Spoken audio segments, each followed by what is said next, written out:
Good evening, everyone. Welcome to your own YouTube channel that is Gate C. तो बच्चों, हम लोग यहाँ पर आज बातचीत करने वाले हैं the subject most important subject strength of material.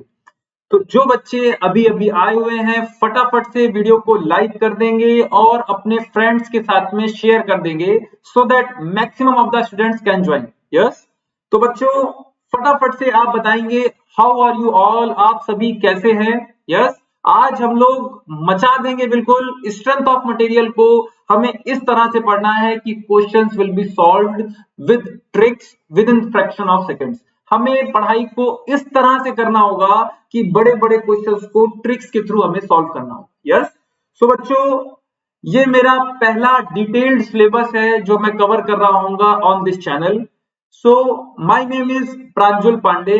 बच्चों मैंने अपना मास्टर्स किया हुआ है from IIT Patna in structural engineering और जो सब्जेक्ट मैं आपके साथ में टैकल करूंगा those will be geotech, environment, SOM and structures. पिछले 5 सालों से मैं आपको गेट, ईएससी, एसएससी, जेई इन सब कैटेगरीज में गाइड करता आ रहा हूँ। यस, तो अभी जैसा कि गेट का एग्जाम बच्चों आने वाला है। यस, तो गेट का जो एग्जाम आने वाला है उसके लिए आपको जरूरत है क्रैश कोर्स की so that you can revise your subject और जिन्होंने नहीं पढ़ा है वो कम से कम समय में ज्यादा से ज्यादा कंटेंट पढ़ सके और क्वेश्चंस को मैक्सिमम मार्क कर सके।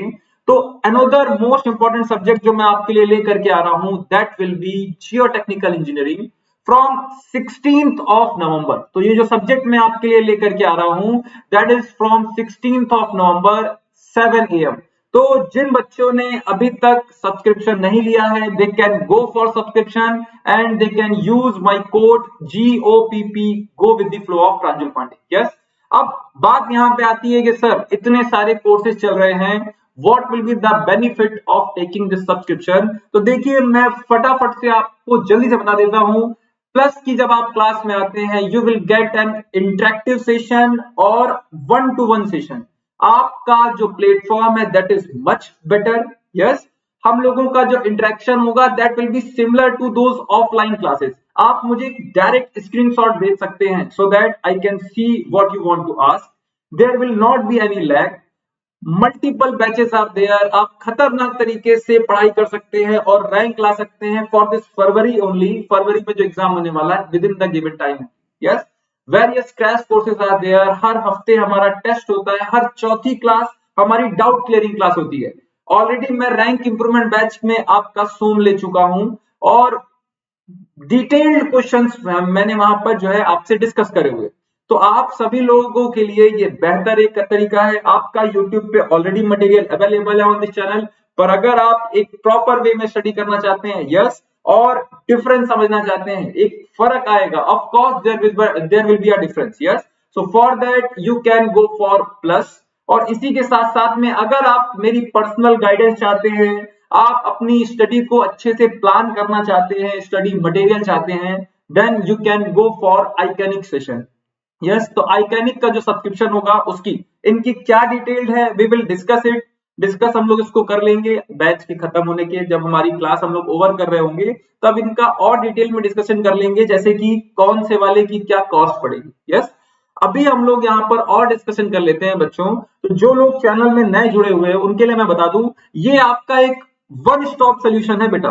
आपको यहाँ पर हर फैकल्टी जो होगी वो एक एक जो सिलेबस में जो भी आपको कंटेंट प्रोवाइड किया जा रहा है एक्सपर्ट है फैकल्टी। यस, तो हर एक आदमी जो आपको पढ़ा रहा है that is expert in his field. आपको कहीं और जाने की जरूरत नहीं है। Either it is math, aptitude और any of these technical subject, सब कुछ आपको इस चैनल पे मिलेगा। तो बच्चों फटाफट से चैनल को सब्सक्राइब कर देंगे। यस, और वीडियो को शेयर कर देंगे। I should see the count of like should go और ज्यादा बढ़ना चाहिए। यस, देखिए तो ये हम लोग अभी डिस्कस कर लेंगे। I will tell you the cost और डिटेल हम आपको बता देंगे।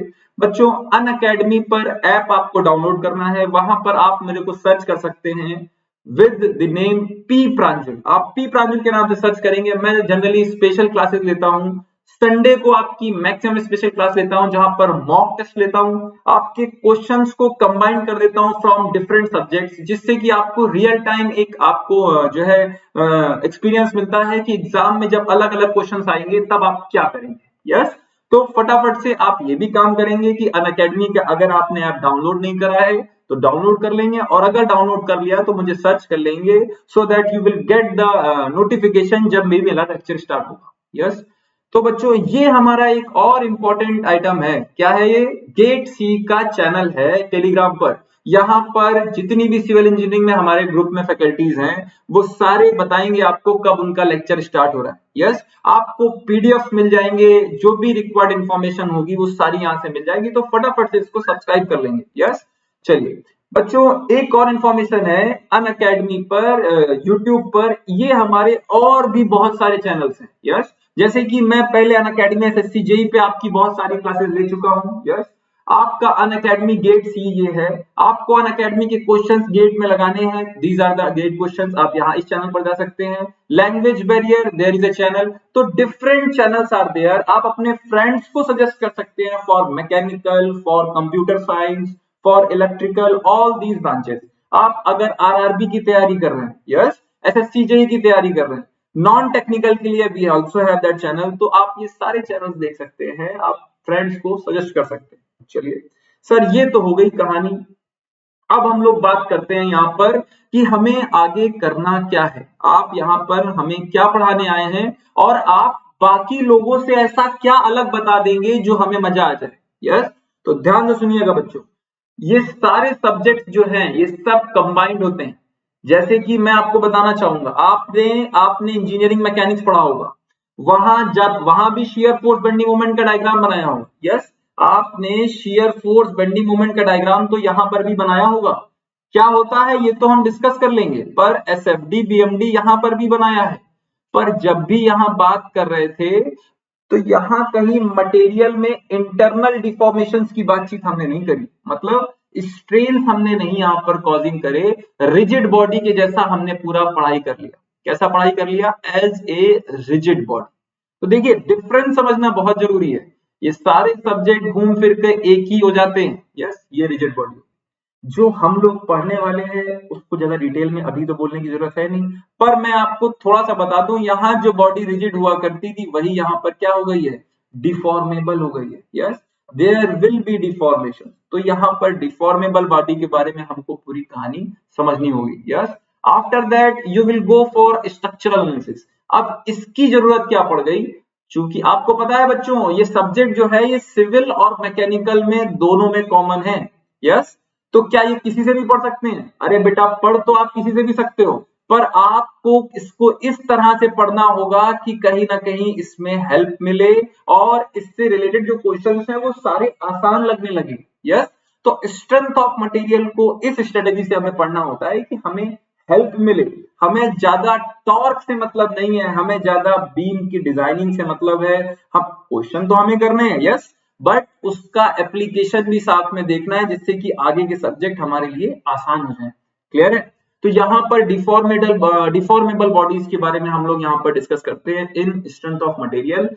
शियर फोर्स बेंडिंग मोमेंट यहाँ भी बनेगा। Yes, there will be shear force and bending moment. और यहाँ पर स्ट्रक्चर्स में इनडिटर्मिनेसी की बात होने लगती है, तो स्ट्रेंथ ऑफ मटेरियल में ज्यादातर हम लोग 1 डिग्री तक जाते हैं। We can go up for the another degree also 2 degree, but strength of material में 1 डिग्री तक सारा काम खत्म हो जाता है। यस, और स्ट्रक्चरल एनालिसिस की जब बात करते हैं तो यही इनडिटरमिनेट स्ट्रक्चर जो हमारे होते हैं जिनको हमें सॉल्व करना होता है either by the force method और by the stiffness method. Yes, जिसको बोलते हैं डिफ्लेक्शन मेथड। तो यही हमारे पास 2 मेथड हैं मोटे मोटे, और सारे जो भी हमारे सब्जेक्ट्स हैं, हमारे टॉपिक्स हैं, वो इन्हीं के हिसाब से सारे आ रहे हैं, तो इनके हिसाब से हम लोगों को पढ़ना होता है। जब हम ये सारे पढ़ लेते हैं बच्चों, तब हमको यहाँ पर आती है बात किसकी? आरसीसी की डिजाइन की और स्टील की डिजाइन, क्योंकि हमने पढ़ा ये इसीलिए है कि हमारे स्ट्रक्चर्स में जहां पर आरसीसी यूज होना है उसको किस तरह से हमें डिजाइन करना है, जो स्टील के स्ट्रक्चर है उनको हमें किस तरह से डिजाइन करना है। क्योंकि आपको पता है आरसीसी के स्ट्रक्चर में रेनफोर्समेंट यूज करते हैं, वो रेनफोर्समेंट कहाँ यूज करना है, ऊपर यूज करना है, नीचे यूज करना है, कितना यूज करना है, that will be dependent upon sagging, hugging. Sagging hugging पता पड़ेगा। Bending moment diagram, bending moment आपने यहाँ पढ़ा है। यस, यहाँ सब जगह आपने बेंडिंग मोमेंट ही पढ़ा है। तो ultimately these all are very very important for. Clear है? सिमिलर यहां पर भी डिजाइन। तो मैंने आपको कहीं ना कहीं ये दिखाने की कोशिश करी है कि आपके ये सब्जेक्ट किस तरह से इंटररिलेटेड है। Yes, how the subjects are interrelated. चलिए नेक्स्ट अगर हम लोग आगे बढ़ते हैं तो हमें बात करनी है for this strength of material. और समझिए जो इंजीनियरिंग साइंस है, यस, जहां पर हम लोग फोर्सेस के बारे में अगर बातचीत करें तो हम लोग सॉलिड मैकेनिक्स पढ़ते हैं। यस, हम लोग फ्लूइड मैकेनिक्स आपने पढ़ा होगा। यस, फ्लूइड मैकेनिक्स, हम लोग सॉइल मैकेनिक्स पढ़ते हैं। अल्टीमेटली कर क्या रहे हैं यहाँ पर, सॉइल में किस तरीके के फोर्सेज हो, अरे बातें तो बहुत करते हैं, मैकेनिक्स की बातचीत कर रहे हैं सॉइल में। यस, कि किस तरह से फोर्सेज बनेंगे, कैसा वेट होगा, किस तरीके से लग रहा होगा, all these discussions. Fluid mechanics में हम लोग फ्लूइड के बारे में वही सारी बातचीत करते हैं। सॉलिड मैकेनिक्स में we will be discussing on all those things, ये सॉलिड में डिस्कस कर रहे होंगे। अब ये दो बारे में करते हैं, अगर रिजिड बॉडीज में करते हैं, यस, अभी अभी बताया, रिजिड बॉडीज में अगर हम लोग ये करते हैं then it is what, it is engineering mechanics. Yes, उसको हम लोगों ने सब्जेक्ट का नाम दिया है इंजीनियरिंग मैकेनिक्स। और अगर यही चीज हम लोग डिफॉर्मेबल बॉडीज में अच्छे से पढ़ रहे होते हैं देन हम लोग उसको नाम देते हैं, और नाम देते हैं सोम, स्ट्रेंथ ऑफ मटेरियल। तो जो हम पढ़ने वाले होते हैं बच्चों, उसके बारे में हमें डिटेल में पता होना चाहिए, नहीं तो गड़बड़ हो जाती है। यस, तो स्ट्रेंथ ऑफ मटेरियल ये हमारा जो है आज सब्जेक्ट स्टार्ट होने वाला। मैं फिर से बोलूंगा, आप सभी लोग जितने लोग प्रेजेंट हैं फटाफट से वीडियो को शेयर कर देंगे। ये लेक्चर्स कंटिन्यूअसली हमारे चलेंगे, आपके लिए बहुत हेल्पफुल होने वाले हैं, ये मैं गारंटी के साथ बोलता हूं। आपको कोई भी जो कठिन चीज होगी उसको सरल तरीके से बताया जाएगा, बात खत्म होगी। यस, कितनी भी कठिन होगी, मेरा काम बस यहाँ पर ये होगा कि आपको चीजें समझ में आए। फटाफट से मैसेज करेंगे कि सब लोगों को बातें समझ में आ रही हैं या नहीं आ रही, फटाफट से, फास्ट एवरीवन। तो देखिए, अगर मैं सोम को डिफाइन करना चाहूं, यस, सोम को डिफाइन करना चाहूं तो मैं कैसे करूं? तो अगर सर आप सोम को डिफाइन करना चाहते हैं तो आप इस तरीके से बोल सकते हैं कि कहीं ना कहीं फोर्सेस की स्टडी कर रहे हैं। एक ऐसी ये ब्रांच है जहां पर आप फोर्सेस की स्टडी कर रहे हैं ऑन डिफॉर्मेबल बॉडीज। यस, और इसी को थोड़ा सा और अगर हम लोग बुकिश लैंग्वेज में बोलते हैं तो हुक्स लॉ वैलिड होता है। अब हुक्स लॉ क्या होता है तो वो सारी बातें तो आपको पता ही होंगी। यस और नो, स्ट्रेस स्ट्रेन के प्रोपोर्शनल है और ये है, वो सारी बातें हम लोग आगे धीरे धीरे धीरे धीरे करते हैं। तो सर क्या स्टेटमेंट हम लोग यहाँ लिखना जरूरी है? यस, स्टेटमेंट तो आपको लिखना जरूरी हो जाता है, क्योंकि अगर आप कहीं इंटरव्यू में जाएंगे तो आपसे पता नहीं क्या पूछ लिया जाए। यस, तो सोम को हम लोग फटाफट से डिफाइन करते हैं। तो SOM is the branch, SOM is the branch of science, of science. SOM हमारी ब्रांच है साइंस की which deals with the, which deals with the किससे डील करता है? इन्फ्लुएंस ऑफ लोडिंग, बस इसी पे फोकस करना है, ऊपर वाला तो सब बेकार है। इन्फ्लुएंस ऑफ लोडिंग, तो किससे डील कर रहा है? Influence of loading on deformable bodies. Yes, तो डिफॉर्मेबल बॉडीज पे हमारा क्या इन्फ्लुएंस रहेगा, देखिए फटाफट से। और ये जो भी बातें कर रहे हैं ये कर रहे हैं it is based on Hooke's law, Hooke's law. Clear? अब देखिए बात को समझिए। अब हुक्स लॉ जैसे ही बोलेंगे तो ये हमारा सोम के असम्पशन में भी आ जाएगा, ये हमारा सुपरपोजिशन के प्रिंसिपल में भी आ जाएगा, पर वहां अभी नहीं जाएंगे, धीरे धीरे हम लोग पढ़ेंगे। पहले तो हमने सब्जेक्ट के बारे में पढ़ा कि सब्जेक्ट हमारा कैसा है, क्या है, कहां है। यस, तो अभी तक की सारी बातें मेरे हिसाब से आपको क्लियर है, तो फटाफट से मेरे को बताएंगे, मैसेज करेंगे yes all everything is clear. Yes, तब हम लोग आगे बढ़ते हैं। यस, तो देखिए, तो सोम में अगर हम लोग बातचीत करें तो कंटेंट हमारा क्या रहने वाला है, जो हमें यहाँ पर ऑल दी लेक्चर्स, जो अपकमिंग लेक्चर्स उसमें डिस्कस करना होगा।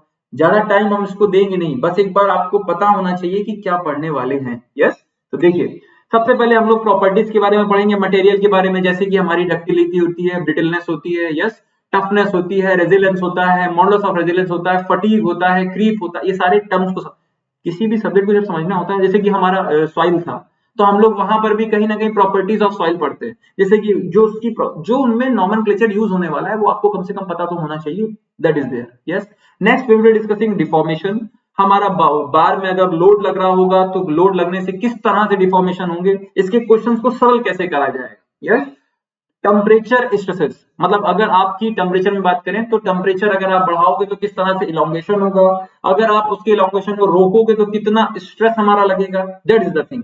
वहीं अगर हम लोग यहाँ पर डिस्कस करेंगे तो there will be simple stress and strain, stress और स्ट्रेन समझना पड़ेगा ताकि हम लोग और आगे समझ पाए प्रिंसिपल स्ट्रेस क्या होता है, प्रिंसिपल स्ट्रेन क्या होता है। देखिए यहाँ पर आ गया प्रिंसिपल स्ट्रेस, प्रिंसिपल स्ट्रेन क्या होता है, यस। तो मोर सर्कल क्या होता है, यहाँ पर प्रिंसिपल स्ट्रेस स्ट्रेन, और there is another thing Mohr circle. तो ये सब क्या है, तो ये हमको देखना होगा कि फेलियर किसी पॉइंट पर हो जाता है, हो सकता है वहां पर स्ट्रेस ज्यादा ना लग रहा हो, फेलियर क्यों होता है, स्ट्रेंथ हमारा स्ट्रेस क्या होता है, स्ट्रेंथ क्या होता है, सारे पॉइंट धीरे धीरे हमें डिस्कस करने हैं। Shear force bending moment most important for the upcoming syllabus, जो भी हमारा आगे आएगा, सिलेबस मतलब जो हमारे सब्जेक्ट आगे आने वाले। फिर another thing is theory of failure, bending stresses, yes. वैसे ही हमारा शेयर स्ट्रेस आ जाएगा, टॉर्जन आ जाएगा शाफ्ट में, डिफ्लेक्शन, बीम का डिफ्लेक्शन। तो ये सब हमने टॉपिक्स आपको लिख दिए हैं, लेकिन पढ़ेंगे हम किस ऑर्डर में, पढ़ेंगे हम उस ऑर्डर में जिस ऑर्डर में ये इंपॉर्टेंट है, यस। लिख मैंने यहां दिया है, पर सबसे पहले प्रॉपर्टीज खत्म करने के बाद हम लोग डिफॉर्मेशन थोड़ा बहुत पढ़ के simple stress, shear force, bending moment important और डिफ्लेक्शन, तो इनको सबसे पहले उठा लेंगे, फिर धीरे धीरे धीरे धीरे हम लोग आगे बढ़ते जाएंगे। जैसे ये हमारे नॉर्मल टॉपिक्स आ गए, pressure, column, spring, shear centre, unsymmetrical bending, तो इनसे कभी कदार कोई क्वेश्चन आ गया तो इनको हम लोग देख रहे हैं। तो मेजर क्वेश्चन एक तरफ है, माइनर क्वेश्चन एक तरफ है, सबको मिला जुला के पढ़ेंगे ताकि आपको हर चीज जो है समझ में आती है, यस। ये हमारा कंटेंट है, आप अपना टॉपिक ये नोट कर लेंगे जो हमें पढ़ने हैं, यहां से हम अपना चैप्टर शुरू कर लें, यस। चलिए, तो सबसे पहले तो अटेंडेंस मार्क कर देंगे। अटेंडेंस कैसे मार्क करनी है, लाइक का बटन दबाना है और उसके बाद हम लोग श्री गणेश कर देंगे। चलिए, तो अगर यहाँ पर अगर हम लोग बातचीत करेंगे तो प्रॉपर्टीज ऑफ मटेरियल कहां तक डिफाइन, बच्चों कंफ्यूज मत होना, ये माइल्ड स्टील का कर्व नहीं है, हम लोग माइल्ड स्टील के बारे में बातचीत नहीं कर रहे हैं। आप लोगों को कुछ चीजें याद रह जाती है, उस वजह से आप परेशान होने लगते हो। मैंने एक जनरल कर्व बना दिया, यस। अगर मैं यहाँ पर बातचीत करूं स्ट्रेस क्या होता है, स्ट्रेन क्या होता है, ये दो चीजें आपको समझनी है, आने वाले दिनों में समझ में आएंगी और अच्छे से। पर अभी के लिए आपको पता है कि अगर मैं आपको पढ़ा रहा हूं, मैं आपको बाहर से लोड दे रहा हूं, दैट इज प्रेशर। आप पे डिपेंड करता है कि आप उसमें कितना स्ट्रेस लेंगे, that is the stress, yes. तो वो क्या बातें हैं और उनको लिंक करेंगे अच्छे से। और वैसे ही स्ट्रेन है, स्ट्रेन का मतलब आपको पता होगा कि डिफॉर्मेशन पर यूनिट लेंथ। तो स्ट्रेस और स्ट्रेन आपको जितना अभी तक पता है उतने से ही काम आपका हम चला रहे हैं। तो जब आप जैसे जैसे स्ट्रेन देते जाते हैं, मतलब जैसे जैसे मटेरियल में स्ट्रेन होगा तो स्ट्रेस डेवलप हो रहा होगा। शुरुआत में जब तक वो हमारा लीनियर रहता है, इलास्टिक बिहेवियर रहता है, हुक्स लॉ वैलिड रहता है, यस। और उसके बाद हमारे यहाँ तक देखिए, पहले तो क्या stress directly proportional to strain हो गया, फिर ये इलास्टिक लिमिट हो गई। इसके बाद अगर आपने डिफॉर्मेशन किया तो वापस यहाँ पे नहीं आएगा, अपना शेप रिगेन नहीं करेगा। तो यहाँ पर ये हमारी जो है प्लास्टिक लिमिट तक जा रहा है, यस। तो हम लोग पढ़ाई कहाँ तक इसमें करने वाले हैं ये आपको समझना होगा। तो देखिए, जनरली तो आप अगर बात करेंगे तो दिस इज द आपका यहाँ पर ये हुक्स लॉ वैलिड हो गया, ये इलास्टिक का लिमिट का पॉइंट हो गया, सब डिस्कस करेंगे। अभी ये आएगा टेंसाइल जो हम लोग टेस्ट करते हैं वो पूरा आएगा कल की क्लास में। और ये हमारा आता है प्लास्टिक लिमिट का पॉइंट, यस, यील्डिंग लिमिट बोलते हैं जिसको। यहाँ पे देखिए आपको दिखाएगा सी, लोअर यील्ड स्ट्रेस पॉइंट, ये। तो यहां से यहां तक की पढ़ाई हम लोग करते हैं। सर जी पढ़ाई तो यहां तक करनी चाहिए, हाँ, लेकिन ये स्ट्रेसेस हमारे बहुत कम होते हैं, दैट इज वाई हम लोग यहाँ पर जो है ये स्ट्रेसेस की वैल्यू 0.12%, यस। तो इतना हमारा वैल्यू कम हो रहा होता है कि हम लोग इसकी पढ़ाई ऐसे ही कर लेते हैं, ऐसे ही कर लेते हैं इन द सेंस कि मतलब यहां तक का हम लोग पूरा पढ़ाई करते हैं for this strength of material. तो स्ट्रेंथ ऑफ मटेरियल में जो भी आपको पढ़ाई करनी है वो इतने बारे में करनी है, इसके आगे आपको नहीं जाना। ये बात पहले समझ लेनी है कि मतलब लार्ज डिफॉर्मेशन अगर हो रहा है तो हमसे मतलब नहीं, हम उसके पहले ही हमारा सारा काम खत्म हो जाएगा। जो पढ़ाई करनी है वो हमें यहीं पर समाप्त कर देनी है। ये पता होना बहुत जरूरी है कि कहाँ तक के हम लोग पढ़ाई करने वाले, कितने, क्या हम लोग इसकी पढ़ाई नहीं करते हैं, नहीं करते हैं। हम लोग प्लास्टिक डिफॉर्मेशन में हम लोग पढ़ते हैं, प्लास्टिक एनालिसिस हम लोग पूरी पढ़ते हैं, है ना, तो वो अलग सब्जेक्ट हो गया। यहाँ पर हम लोग इतनी ही पढ़ाई करेंगे। यहाँ तक की बातें क्लियर है बच्चों? तो चलिए फिर स्टार्ट करते हैं हम लोग। सबसे पहला सवाल मेरा आपसे है, आपके हिसाब से फेलियर का मतलब क्या है? यस, तो मैंने जैसा कि आंसर दे दिया है आपको। फेलियर का मतलब आपको लगता है कि ये पेन जो है अगर ये फेल करना है मतलब ये टूट गया तो फेलियर हो गया, ऐसा नहीं है। अगर फेलियर का मतलब अभी तक आप क्या समझ रहे थे, अगर ये मैं चैप्टर ना लिखूं, ये टॉपिक्स मैंने ना लिखूं तो फेलियर आपसे मतलब पूछूंगा तो आप क्या बोल दोगे, सर ये पेन तोड़ दो मतलब फेलियर है। अरे नहीं भाई, ये पेन हमारा चलना बंद हो गया ये भी तो फेलियर है। ये पेन हमारा चलना बंद हो गया ये भी तो एक फेलियर हो गया। जैसे मेरा फेलियर क्या हो गया, मान लीजिए, मतलब अगर आप ऐसे तो मेरा फेलियर मतलब मेरी किडनी फेल हो जाए और हम मर जाए, वही फेलियर हुआ। है ना, मोटा मोटा यही है। लेकिन ये फेलियर नहीं है। मेरा फेलियर तो ये है कि मैं अपनी बात, मेरे को किस लिए रखा गया है कि मैं आपको ये सब्जेक्ट अच्छे से बता पाऊं। मैं मान लीजिए अपनी बात जो कह रहा हूं वो आप तक नहीं पहुंच पाई, ये सब्जेक्ट आपको उतने अच्छे से नहीं समझ में आया, तो ये मेरा फेलियर हो गया, फेल हो गया मैं। जिस पर्पस के लिए हमको डिजाइन किया गया है वो अगर पर्पस हम फुलफिल नहीं कर पा रहे हैं, that is what we deferred as failure, उसको हम लोग बोलते हैं फेलियर। यस, जिस काम के लिए हमें डिफाइन जो है डिजाइन किया गया। तो अगर हम लोग इसको बुकिश लैंग्वेज में बोलें तो when material fails to fulfil its engineering functionality, अपनी इंजीनियरिंग फंक्शनैलिटी को अगर वो आप काम नहीं कर पा रहा है तो वो हमारा क्या हो गया, फेलियर हो गया। यस, आपको पीडीएफ पूरा मिल जाएगा ये, यस, तो उसका बिल्कुल चिंता नहीं करना है आपको। अब अगर हम लोग यहाँ पर फोकस करें तो फेलियर दो तरीके से हो सकता है। अब मटेरियल में बातचीत, जैसे कि ये मटेरियल, अब कोई मटेरियल है तो सो में फेलियर कैसा कैसा आप समझ रहे हैं, कोई बीम है कैसे फेल हो सकती है, या तो ये फ्रैक्चर हो सकता है, ये टूट जाए यहाँ से, या फिर इसमें डिफॉर्मेशन इतने ज्यादा आ गए कि ये रहने, मतलब ये यूज करने लायक बचा ही नहीं। तो दो तरीके के फेलियर होते हैं, एक है कि प्लास्टिक डिफॉर्मेशन हमारे आ गए, यस, या फिर वो क्या हो गया, फ्रैक्चर हो गया। This is the case. अब आपका इसमें कौन सा वाला फ्रैक्चर डिफॉर्मेशन कराएगा, तो जो डक्टाइल मटेरियल होगा, जो डक्टाइल मटेरियल होगा, यस, डक्टाइल मटेरियल, जरा फोकस करिए मेरी बातों पे। डक्टाइल मटेरियल का मतलब क्या है कि आपका जो डायग्राम बनेगा that will B mild steel. Mild steel एक डक्टाइल मटेरियल के जैसा बिहेव करता है, तो यहां पर वो कुछ ऐसा है, यस। तो अगर वो एक्सेसिव प्लास्टिक डिफॉर्मेशन हो रहे हैं तो this will be the failure only. और यही अगर फ्रैक्चर की बात करूं तो ये ज्यादातर किसमें पाया जाएगा, ब्रिटल मटेरियल पे। It will be observed in brittle material. Yes, आपको दिख नहीं पा रहेगा, है ना, तो एक मिनट वेट करिए। यस, तो अगर हम लोग यहाँ पर बातचीत करें ब्रिटल मटेरियल की, तो this will be the brittle material. Brittle material के केस में मतलब क्या है कि अब आपका क्या है, डायरेक्ट आपको फ्रैक्चर मिलेगा, कोई डिफॉर्मेशंस की बातचीत यहाँ पर नहीं होगी। Yes, you will gate A fracture point, that is all. तो इंजीनियर जो हमारा है वो किस तरीके का फेलियर चाहता है, इंजीनियर चाहता है कि अगर फेलियर हो, if there is a failure, engineer चाहता है कि अगर फेलियर हो तो हमें सफिशिएंट टाइम मिले, हमें पता पड़ जाए। तो वो चाहता है कि डिफॉर्मेशन वाला पार्ट ज्यादा बेटर है, इसलिए वो हमारा चाहता है कि डिजाइन जो भी करी जाए वो डक्टाइल मटेरियल को प्रेफर करना चाहता है। यस, स्ट्रक्चर में डक्टिलिटी रहे, मतलब फेलियर से पहले इंडिकेशन दे, फेलियर का इंडिकेशन दे पाए। यस, इन सब पॉइंट्स में ज्यादा समय मत खराब करना इनको लिखने में, ये वो आपके जितनी चीजें बता रहा हूं उतनों पे फोकस करना। यस, क्लियर है यहां तक की बातें। तो ये हमारा यहाँ पर, अगर इसको हम लोग एक और नाम से बोले तो this will be the large plastic deformation. अगर यहाँ पर हमारे जो है तो इसमें प्लास्टिक डिफॉर्मेशन मतलब क्या है, लार्ज प्लास्टिक डिफॉर्मेशन अगर हुआ, यस, प्लास्टिक डिफॉर्मेशन। और फ्रैक्चर का मतलब क्या है, इसमें स्मॉल प्लास्टिक डिफॉर्मेशन, क्योंकि ये ब्रिटल मटेरियल है, यहाँ पर ब्रिटल मटेरियल में पाया जाएगा small plastic deformation. This is the case. ये हमारा यहाँ तक की पढ़ाई ये कंप्लीट है। यस, तो हम लोगों ने जो अभी पढ़ा है वो ये पढ़ा है कि फेलियर किस चीज को बोलते हैं।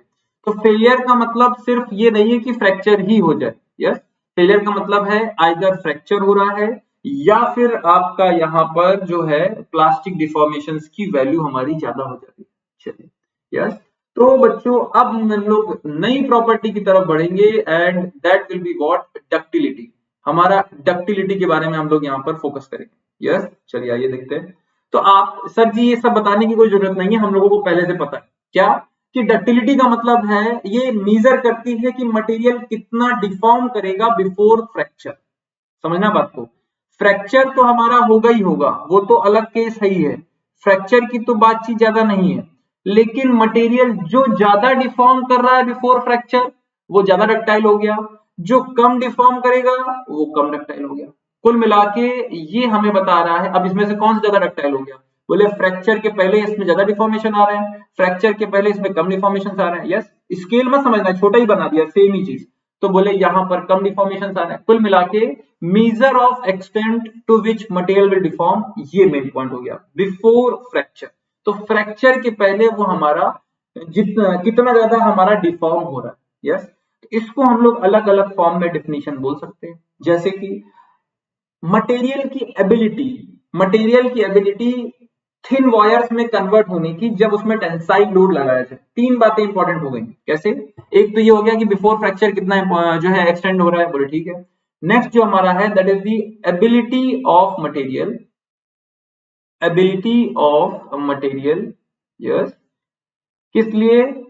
To deform, ability of material to be form in wires में कन्वर्ट होने की ability, to be formed in wires में कन्वर्ट होने की ability under tensile load.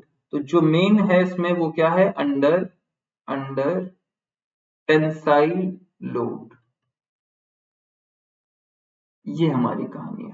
Clear है? अब जरा बात गौर से समझना, अंडर टेंसाइल लोड का यहां पर क्या लेना देना है अगर फोकस करें हम बातों को।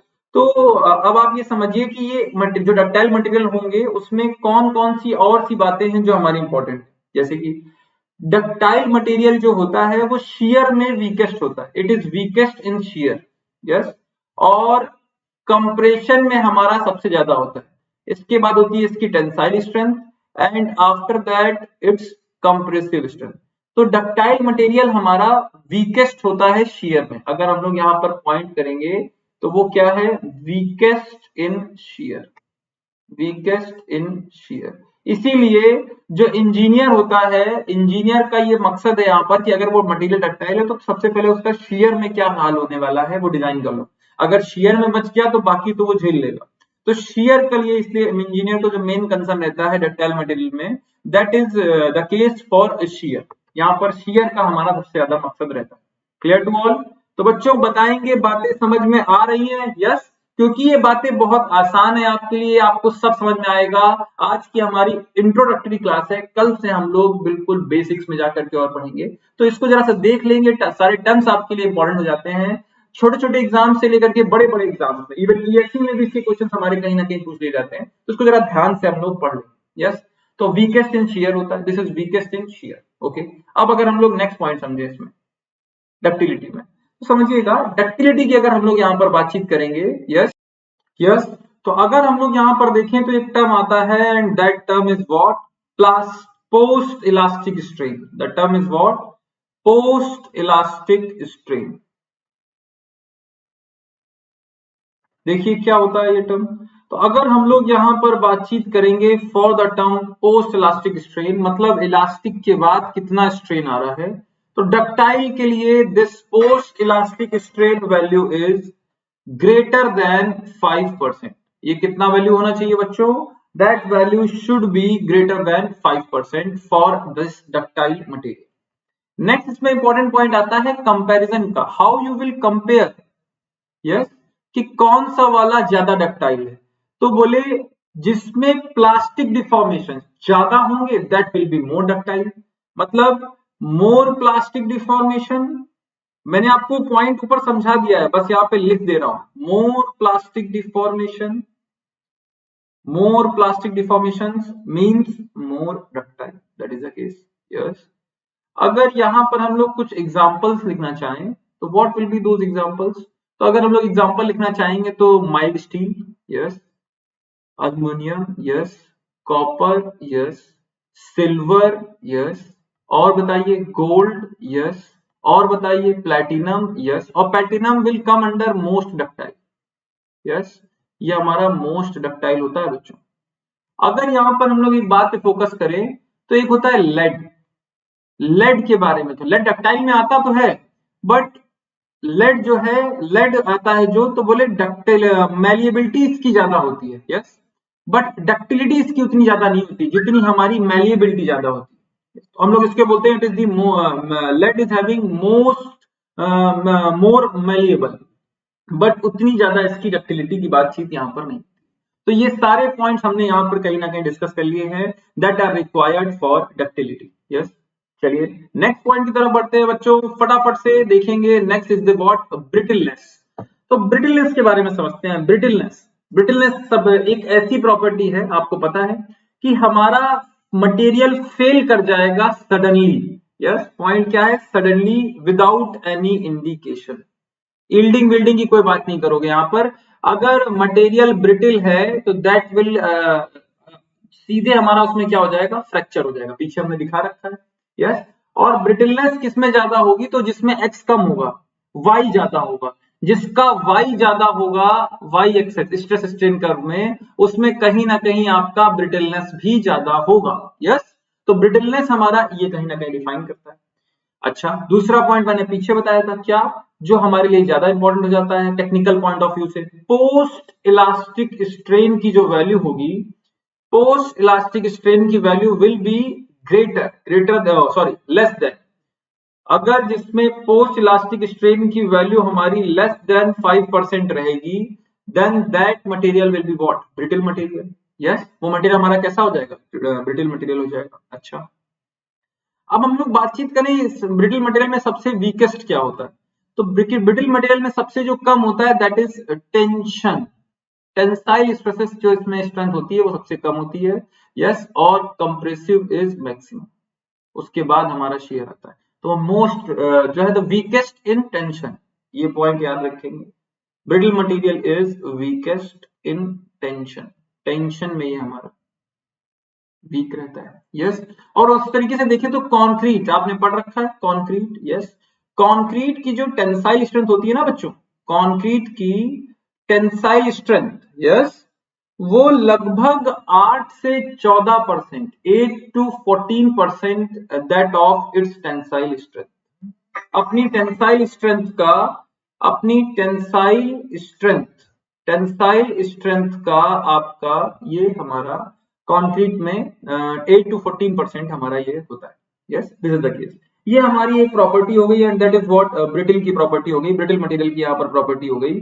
अगर हम लोग नेक्स्ट पॉइंट यहाँ पर देखेंगे तो next point we will discuss, एक तो हमारा हो गया डक्टिलिटी के बारे में जानकारी, एक हो गया हमारा ब्रिटल मटेरियल के बारे में जानकारी।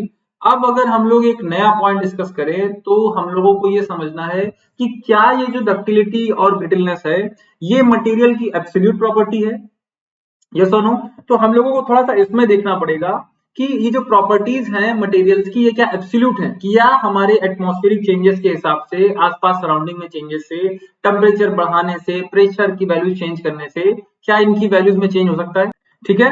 तो अगर हम लोग यहाँ पर फोकस करेंगे डक्टिलिटी और ब्रिटलनेस में, हम लोगों को यहाँ पर ये देखना है कि क्या डक्टिलिटी और ब्रिटलनेस ये एब्सोल्यूट प्रॉपर्टी है कि नहीं है, मतलब क्या ये किसी चीज को चेंज करने से, कौन से ऐसे फैक्टर्स जिनको चेंज करने से ये प्रॉपर्टी चेंज हो जाती है।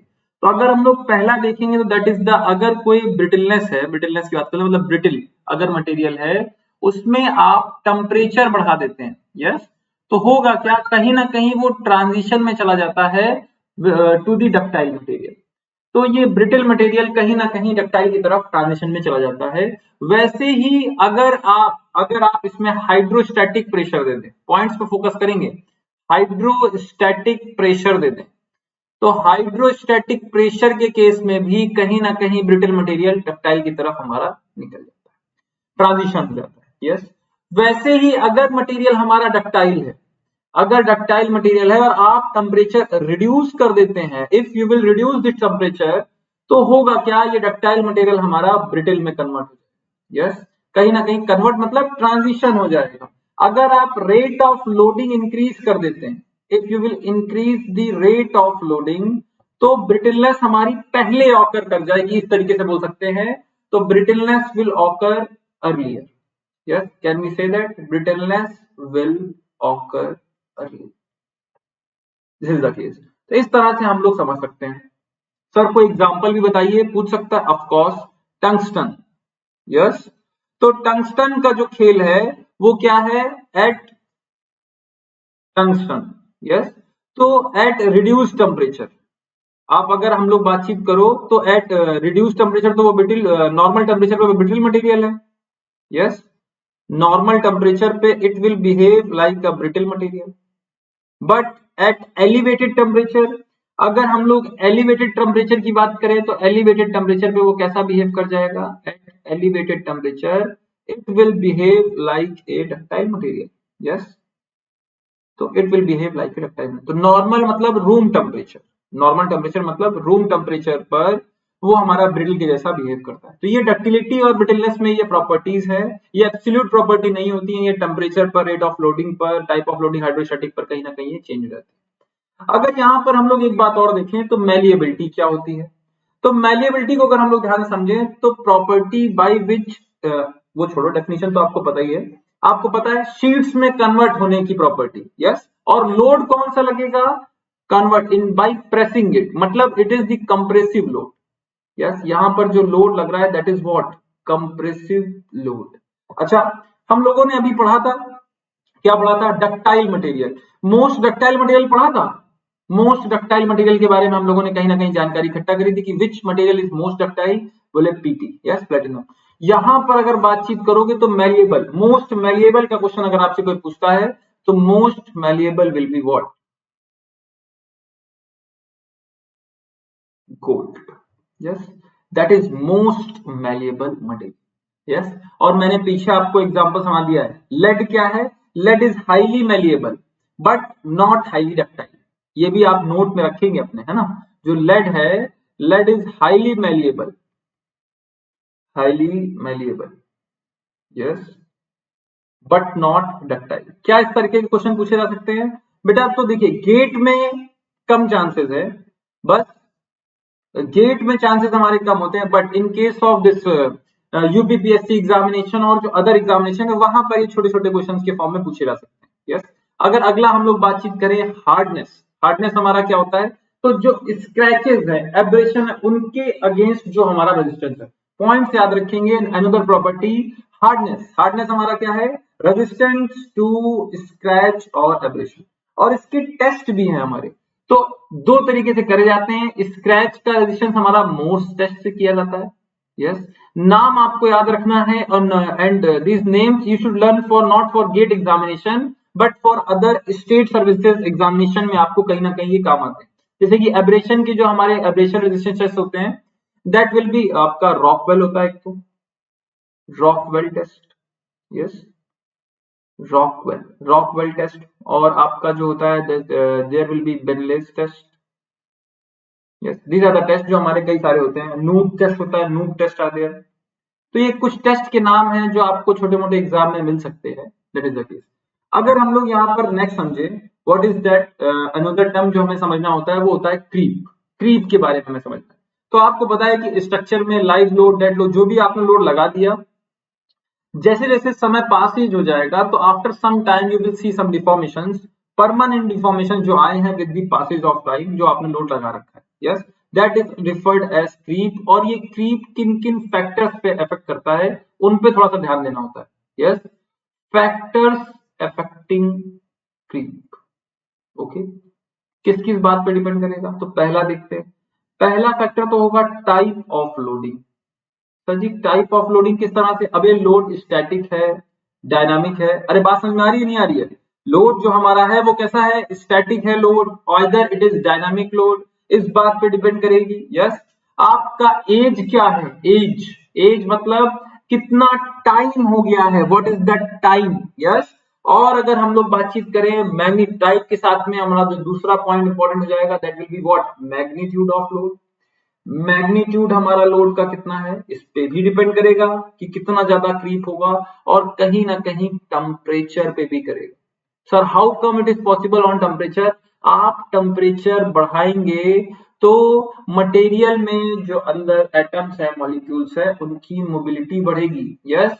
और अगर उनकी मोबिलिटी बढ़ेगी तो सेम कांस्टेंट लोड के लिए, सेम कांस्टेंट लोड के लिए उसमें डिफॉर्मेशन ज्यादा हो सकते हैं, इसमें क्रीप की वैल्यू ज्यादा आ जाएगी, यस। तो ये हमारे क्रीप के कुछ फैक्टर्स हैं जो आपको याद रखने होते हैं कि किन किन बातों पर ये क्रीप हमारा डिपेंड कर रहा होता है। क्लियर टू ऑल, क्रीप के बारे में पता होना आपके लिए इंपॉर्टेंट हो जाता है। क्वेश्चन हमारा दो बार पूछा जा चुका है अलग अलग एग्जाम्स में, ठीक है। अब यहाँ पर फोकस करिए। अगर हम लोग बातचीत करें नेक्स्ट, आपका नेक्स्ट जो इंपॉर्टेंट पॉइंट है वो है कि अब जो सोम आगे हम लोग पढ़ेंगे, उस सोम में बच्चों एजम्पशंस हमने क्या ले रखे, यस। तो फटाफट से आप लोग कमेंट बॉक्स में बताते जाएंगे व्हाट ऑल पॉइंट्स, आप इसमें से क्या क्या आपको पता है। जैसे कि पहला एजम्पशन हमने ये मान रखा है, material is homogeneous and isotropic. Material हमारा जो है होमोजीनियस है और आइसोट्रोपिक है। सर ये तो बहुत बार सुन चुके हैं। अच्छा, all the materials are homogeneous and isotropic, ये सोम में माना है, पर ये एक्चुअल में सही नहीं है, उसको अभी हम लोग देखेंगे। पहले ये देख लेते हैं होमोजीनियस का मतलब क्या। अरे सर पता है, बहुत बार सवाल पढ़ रखी है। होमोजीनियस मतलब अगर आपकी प्रॉपर्टी देखो तो एक पर्टिकुलर इस डायरेक्शन में देखोगे तो जो भी हमारी अलग अलग जगह पे होगी उस डायरेक्शन में प्रॉपर्टी हमारी क्या है, same. This is K1, this is K1, this is K1। तो अगर आप स्पेस में मूव कर रहे हो in a particular direction, you are having same property. हो सकता है यहां पर आपको कुछ और मिले, लेकिन वर्टिकल में किसी भी पॉइंट पे जाओगे तो आपको सेम मिलेगी। ये this is also K1, all are K1। Yes, अगर इसी में आइसोट्रॉपिक समझो। आइसोट्रॉपिक का मतलब है किसी एक पॉइंट पर चाहे जितनी डायरेक्शंस में आप देख लो, हर जगह पे आपको जो प्रॉपर्टी मिलेगी वो क्या मिलेगी, K। हो सकता है कि किसी और पॉइंट पे दूसरी हो जाए, तो ये हमारा होमोजीनियस है। Yes, homogeneous. होमोजीनियस का मतलब बच्चों क्या हो गया कि प्रॉपर्टी हमारी सेम है in all the horizontal direction at all the points. हो सकता है वर्टिकल में K1 ना हो, K ना हो, K2 हो, कुछ और हो, लेकिन हर डायरेक्शन में वो जो है हर जगह उस स्पेस में हमारा सेम रहेगी। होमोजीनियस और आइसोट्रोपिक। एक्चुअल में ऐसा नहीं होता है। सारे के सारे मटेरियल, तो यहां पर हम लोग माइक्रोस्कोपिक और मैक्रोस्कोपिक पे फर्क करते हैं। अगर मैक्रोस्कोपिक पे बात करें, मतलब ऑन एवरेज लेवल हम लोग बात करें, तो हमारे all the materials are homogeneous and isotropic. Materials are homogeneous, सारे के सारे मटेरियल हमारे होमोजीनियस होते हैं। यस, और आइसोट्रोपिक होते हैं। लेकिन अगर हम लोग बच्चों यहां पर बातचीत करें माइक्रोस्कोपिक लेवल पे, यस, मैक्रोस्कोपिक लेवल पे तो चलो ठीक है, माइक्रोस्कोपिक लेवल पे अगर आप बातचीत करना चाहेंगे तो माइक्रोस्कोपिक लेवल पे कोई भी none of the material is homogeneous. None of the material is homogeneous और आइसोट्रोपिक। क्लियर है, याद की बात है बच्चों। तो ये कुछ पॉइंट्स हैं जो हमारे लिए इंपॉर्टेंट है। सोम में पहला एजम्पशन है मटेरियल होमोजीनियस और आइसोट्रोपिक। सर जी होमोजीनियस तो समझ में आ गया, और भी हमने नाम सुन रखे हैं जैसे कि सर जी ऑर्थोग्राफिक, एनआइसोट्रोपिक। चलो आ जाओ। ऑर्थोग्राफिक का डेफिनेशन तो अपने आप बन जाती हैं अगर आपकी पिक्चर क्लियर हो। ऑर्थोग्राफिक मतलब you will be having dissimilar properties, अलग अलग प्रॉपर्टीज होंगी but in perpendicular direction, orthogonal direction. यहाँ K1, यहाँ K2, तीसरे वाले में K3। तो 90 डिग्रीज के एंगल पे you will be getting different properties. Yes, तो properties are not same in orthogonal directions. Anisotropic का मटेरियल ये है सारे ही एक पॉइंट पे खड़े हो जाओ, हर जगह पे आपको अलग अलग प्रॉपर्टी डायरेक्शन में मिलेगी। प्रॉपर्टीज हमारी किसी भी डायरेक्शन में आपको similar properties are not found. तो ये K1, K2, K3, K4, K5 orthographic anisotropic. Yes, non homogeneous का मतलब क्या हो जाएगा यार, समझना जरा। नॉन होमोजीनियस आप समझोगे तो नॉन होमोजीनियस का मतलब होगा, यस इधर से देखिए, नॉन होमोजीनियस का मतलब क्या होगा कि ये हमारा K हो रहा होगा तो यहाँ पे K1 हो रहा होगा, यहाँ पर K2 हो रहा होगा। इस स्पेस में हमारा कहीं पर K1, कहीं पर K2, कहीं पर K3। इसका मतलब कैसा हो गया, नॉन होमोजीनियस। यस, इस तरह की चीजों को समझना, और ये इसमें ही नहीं काम आएगा, ये हर जगह पे आपका काम आएगा अलग अलग सब्जेक्ट्स में। सॉइल में भी मिलेगा, एफएम में भी मिलेगा, घूम घूम के मिलता रहेगा। चलिए नेक्स्ट हम लोग एक और एजम्पशन पढ़ते हैं। तो पहला तो हम लोगों ने एजम्पशन बच्चों पढ़ लिया है, और वो एजम्पशन हमारा क्या है, मटेरियल इज होमोजीनियस आइसोट्रोपिक। अब नेक्स्ट पढ़ रहे हैं जो सुपरपोजिशन का थ्योरम होता है। सर जी होता क्या है, अभी देखोगे आगे चल के कि बीम में दो लोडिंग दी हुई है और तुमको डिफॉर्मेशन पूछ रहा है, तो एक लोडिंग को अलग कर लो, दूसरी लोडिंग को अलग कर लो, दोनों से डिफॉर्मेशन निकालो, दोनों को जोड़ दो, काम खत्म। तो बोल रहा है सुपरपोजिशन थ्योरम हमारे वैलिड होते हैं, लेकिन साथ में उसने एक पॉइंट बोल दिया है, for very small deformation. Sir जी अब थोड़ा सा इसको समझाइए। मान लीजिए यहां पर एक बीम है, there is a beam, yes, और ये माइल्ड स्टील की बीम है। किसकी बीम है, माइल्ड स्टील। और दूसरी जगह पर आपकी एक बीम है and that beam is of rubber beam. ये आपकी बीम किसकी है, रबर की बीम है। यस, जरा बताना जब लोड लगाओगे तो डिफॉर्मेशन कहां आएगा ज्यादा। बोले यहां पर डिफॉर्मेशन आएगा, यहां पर भी डिफॉर्मेशन आएगा, पर this deformation will be less, yes, and this deformation will be more. तो आपको ये जो पढ़ाई आप कर रहे हो सो में, that will not be applicable in this case. Why, because deformation values are very high. In rubber, तो माइल्ड स्टील के लिए वैलिड होता है। ऐसा क्यों, ऐसा भी क्यों, ये भी बात समझनी पड़ेगी। तो आप अभी आगे चल करके जब हम लोग बेंडिंग की इक्वेशन पढ़ रहे होंगे तो वहां पर देखेंगे radius of curvature 1/r is equal to d2y/dx2 direct लिख लेते हैं, जबकि एक्चुअल में इक्वेशन कितनी होती है, तो 1/r, यस, और यहाँ पर इक्वेशन होती है d2y/dx2 अपॉन में 1 प्लस dy/dx का स्क्वायर की पावर 3/2, और कहीं ना कहीं हमने इसको जीरो मान लिया है। और क्यों जीरो मान लिया है कि स्मॉल डिफॉर्मेशन है, एक तो y की वैल्यू बहुत कम है और y का डिफरेंशिएशन करा तो dy/dx और कम आ गया, तो उसको हम लोगों ने नेग्लिजिबल मान लिया, तब जाकर के इक्वेशन आई है। और सारे फॉर्मूले जब आप बीम में पढ़ोगे डिफॉर्मेशन के, वो कहीं ना कहीं इसी इक्वेशन को प्रूफ करके आते हैं। Either it is using double integration, Macaulay's, कुछ भी करो, घूम फिर के यहीं आ रहे हो, ठीक है। तो आपने क्योंकि डिफॉर्मेशन बहुत कम माने हुए हैं, तो कम के लिए ही ये वैलिड होगा, very small deformation. Next point, ठीक है। नेक्स्ट देखिए, अगर हम लोग अगला पढ़ना चाहें तो अगला जो टर्म है that is effect of true stress and true strain is neglected.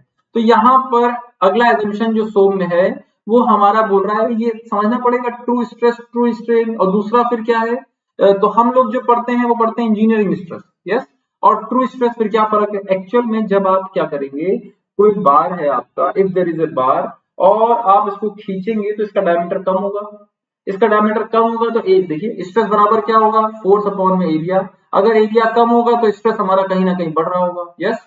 तो वो स्ट्रेस की जो इनहैंस्ड वैल्यू है वो आप नेग्लेक्ट कर देते हैं। आपके डायग्राम्स में अगर आप देखेंगे तो डायग्राम में आप भी जो पढ़ रहे हैं इसमें आपने मान लीजिए ये पढ़ा, तो एक्चुअल में जो डायग्राम जा रहा होगा वो कहीं और से ही जा रहा होगा, यहां से वो डायग्राम कहीं और ही जाना चाहता है। तो this is what for true stress true strain, yes. तो ट्रू स्ट्रेस स्ट्रेन के लिए डायग्राम है, एक मिनट, ये दिखेगा नहीं आपको, यस।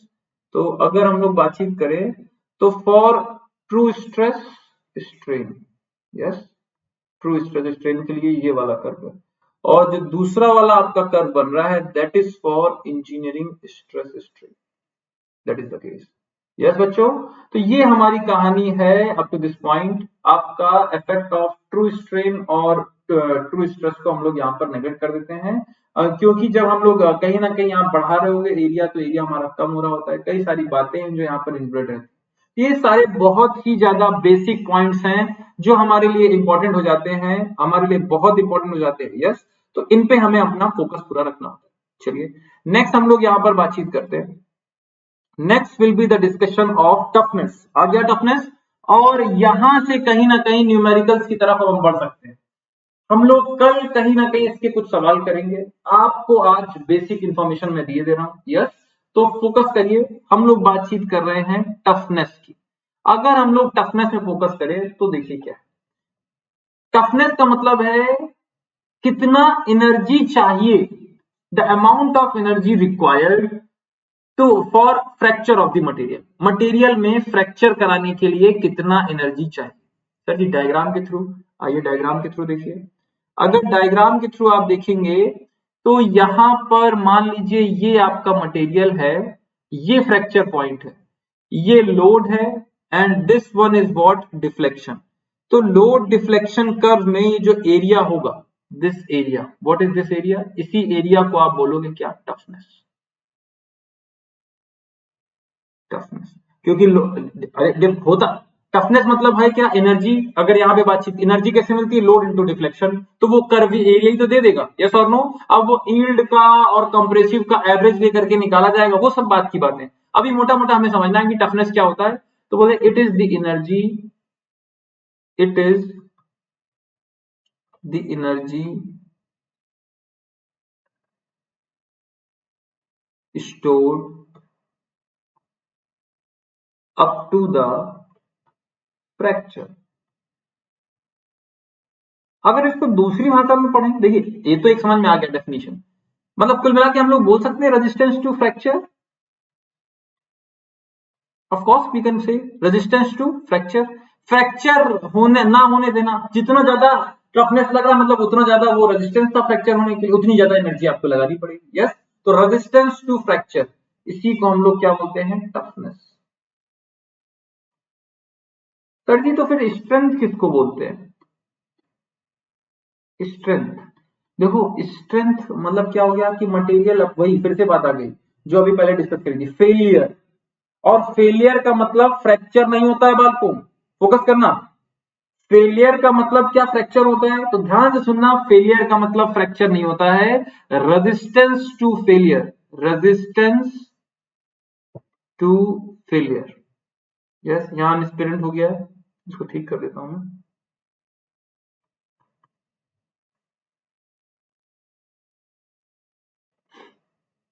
रेजिस्टेंस टू फ्रैक्चर, उसको टफनेस बोलते हैं। फेलियर, अब फेलियर में तो आपका कुछ भी आ सकता है ना, उसमें स्ट्रेंथ भी आ सकती है, मतलब उसमें तो प्लास्टिक डिफॉर्मेशन भी आ सकता है, फ्रैक्चर भी आ सकता है। एक और टर्म, तो दूसरा सर आपने और भी एक चीज सिखाई है, दूसरा टर्म भी देख लो, रेजिस्टेंस टू, रेजिस्टेंस टू आपका जो है रेजिस्टेंस टू हार्डनेस।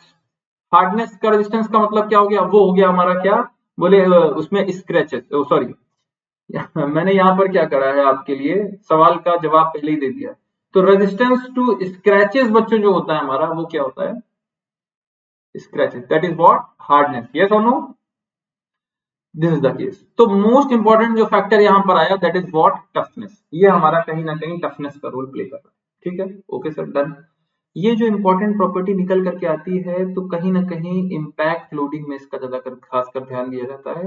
कैसे क्या खेल जो है खेल है, वो भी हम लोग समझेंगे। तो अभी पॉइंट्स हम लोग समझ रहे हैं, इम्पैक्ट लोडिंग में और स्टैटिक लोडिंग में किस तरीके से डिफॉर्मेशन में एनर्जी में फर्क आएगा, वो सारे पॉइंट्स हम लोग देखेंगे। तो अभी इतने पॉइंट्स हम लोगों ने डिस्कस करें, ठीक है।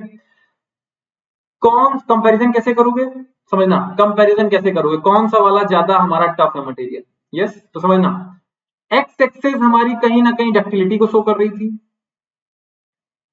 है ना। वाई एक्सेस कहीं ना कहीं ब्रिटलनेस को या फिर स्ट्रेंथ को, जितनी ज्यादा वाई उतनी ज्यादा स्ट्रेंथ। यस, एरिया जो इन दोनों के बीच में होगा, area, that will reference what, toughness. वो हमारा कहीं ना कहीं रिप्रेजेंट करेगा टफनेस। अगर आप एक स्टील वाला डायग्राम अगर याद हो आपको, तो आपका एक लो कार्बन स्टील होता है, yes, one is what, low carbon steel. एक आपका लो कार्बन स्टील होता है, आइए देखते हैं। तो एक आपका लो कार्बन स्टील होगा, यस, एक आपका मीडियम कार्बन स्टील होगा, और एक आपका हाई कार्बन स्टील होगा। अगर आप यहाँ पर देखेंगे, ये इसमें सब में आपको ये ध्यान देना होगा कि इनके डायग्राम्स अलग से बनेंगे। यस, तो ये हमारा जा रहा है कर्व में, थोड़ा सा वेरिएशन रहेगा, ये यहाँ से जाएगा और ये थोड़ा और ऊपर से जाएगा। तो अगर ये कर्व है, एग्जैक्टली ऐसे नहीं है, उनको देख लेंगे। तो this is low carbon steel, this is medium carbon steel, और this is high carbon steel. ठीक है, कौन सा वाला क्या है, तो लो कार्बन स्टील जो है डक्टाइल ज्यादा है, ये कैसा है, डक्टाइल ज्यादा है। मीडियम कार्बन स्टील में क्या है, टफनेस ज्यादा है, it is more tough, toughness ज्यादा है। इसमें क्या है आपका जो है ब्रिटलनेस या फिर स्ट्रेंथ आपकी ज्यादा मिल जाएगी। तो हायर स्ट्रेंथ, स्ट्रेंथ कहीं ना कहीं ये टफनेस उसमें होगी जिसमें इसमें देखो ज्यादा वाई की तरफ भाग रहा है, इसमें ज्यादा एक्स की तरफ भाग रहा है, इसमें हमारा टोटल एरिया इसको ज्यादा मिल रहा है। That is what we refer as here toughness, toughness हम लोग इसको बोलते हैं। क्लियर है बच्चों। तो आज की पढ़ाई में हम लोग यहीं तक का डिस्कशन करेंगे। यस, आज के हम लोगों का डिस्कशन है, that will I will stop the discussion here, और कल ही हम लोग यहाँ पर और कंटिन्यू करेंगे। टफनेस होता है, मॉडुलस ऑफ टफनेस होता है, all those points we will discuss. तो हम लोगों ने आज जो पढ़ाई करी है बच्चों, सिर्फ प्रॉपर्टीज के बारे में समझा है, फेलियर मटेरियल का क्या होता है वो सब समझा है, कंटेंट के बारे में समझा है। यस, तो all those points are very important. आज की क्लास बिल्कुल बेसिक है, इंट्रोडक्टरी क्लास है आपके लिए, आप इस पे फोकस रखेंगे अपना। जैसा कि मैंने आपको बताया था कि क्लास के एंड में बच्चों मैं आपको बता दूंगा कि कैसे क्या सब्सक्रिप्शन का प्रोसेस है। तो जैसा कि मैं बताना चाहता हूं कि हमारा जो अगला क्लास शुरू हो रहा है, that is on plus. Plus पे क्रैश कोर्स स्टार्ट हो रहा है जियो टेक्निकल इंजीनियरिंग का 16 नवंबर से। कोड जो बच्चों आपको यूज करना है, you can use my code, that is GOPP, go with the flow of Pranjal Pandey.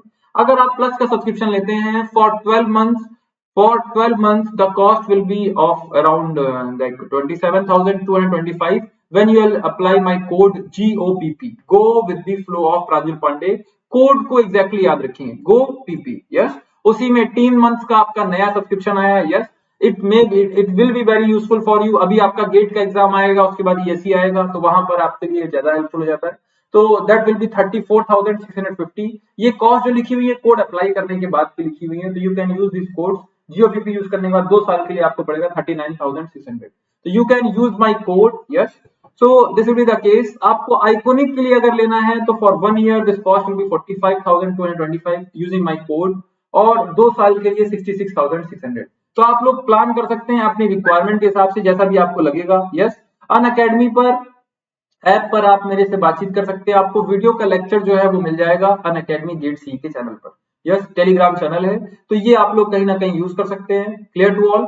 चलिए, तो वी विल स्टॉप हियर. किसी को कोई भी डाउट्स होंगे तो आप कमेंट बॉक्स में लिख सकते हैं. Yes, so we can end up here, we can end up our class here. देखते हैं हम लोग.